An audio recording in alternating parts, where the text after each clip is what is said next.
అమ్మమ్మ ముచ్చట్లు, తోట జయంతి మీ ముందుకు వచ్చింది. చిన్నప్పుడు పిల్లలకి జీర్ణం కాకపోతే జీర్ణం జీర్ణం వాతాపి జీర్ణం జీర్ణం జీర్ణం వాతాపి జీర్ణం అంటారు.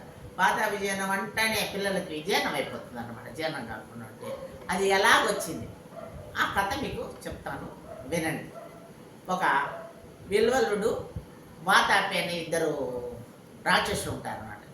వాళ్ళిద్దరూ బ్రాహ్మణుల వేషం వేసుకొని ఒక ఇంట్లో ఉంటూ ఎవరన్నా బ్రాహ్మణులు పోతూ ఉంటారు కదా, వాళ్ళని పిలిచి మా ఇంట్లో మా నాన్న చనిపోయినాడు తద్దినం ఈరోజు దినము మీరు వచ్చి భోంచేయండి అని పిలిచేవాడు అనమాట. ఎవరు ఇల్వలు పిలిచేగాడికి వాళ్ళు నిజమే కదా పోనీళ్ళే బ్రాహ్మణులు వాళ్ళ ఇంట్లో తద్దినం పెడితే మనం వెళ్ళాలి కదా అని చెప్పి పాపం వాళ్ళ బ్రాహ్మణులు వచ్చి భోంచేసేదానికి వచ్చేవాళ్ళు లోపలికి. వీడు ఈ రాక్షసుడు వాతాపిని ఒక గొర్రెని చేసి ఆ గొర్రెని చంపి వండి వాళ్ళు పెట్టేవాడు అనమాట. వాళ్ళు పెడితే వాళ్ళు భోంచేసేవాడు. భోంచేసినాక ఆ ఆహారం అంతా కడుపులో పోతానే వాతాపి వాతాపి బయటకు వచ్చే అనేసి అరిచేవాడు. ఆ మాట అనడంతో వాతాపి వాళ్ళ పొట్టల్లో నుంచి చీల్చుకొని బయట వచ్చేవాడు అనమాట. బయట వస్తానే వాళ్ళు చనిపోయేవాళ్ళు. ఎవరు? ఆ బ్రాహ్మణులు చనిపోతానే వాళ్ళని వీళ్ళిద్దరు తినేసేదన్నమాట. ఇదే జరుగుతూ ఉంటుంది. ఇలా జరుగుతా అంటే ఇది కొంతమంది కనుక్కొని అగస్త్య మహర్షికి విన్నవించుకుంటారు. ఓహో అయితే నేను వెళ్తాలే అని చెప్పి అగస్త్య మహర్షి వస్తాడు. వస్తే ఆయన చూసి వీడు పిలుస్తాడు ఈ రాక్షసుడు.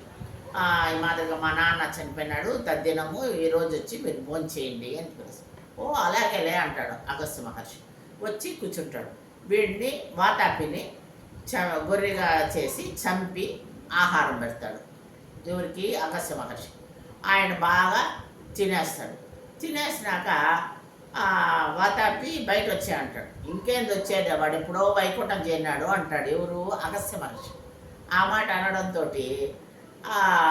అయ్యో ఏమైందంటే నేను జీర్ణం చేసేసినాను అందువల్ల వాడు ఆడ చేరిపోయినాడు అని చెప్పి అగస్త్య మహర్షి వాణ్ణి చంపేస్తాడు. వీడిని సపించి ఇరువరు కూడా చనిపోతాడు అన్నమాట. అప్పుడు ఆ జీర్ణం వాతాపి జీర్ణం అనేది అగస్త్య మహర్షి చెప్పడం వల్ల పిల్లలకు కూడా జీర్ణం వాతాపి జీర్ణం అనడంతో జీర్ణం అయిపోతుంది.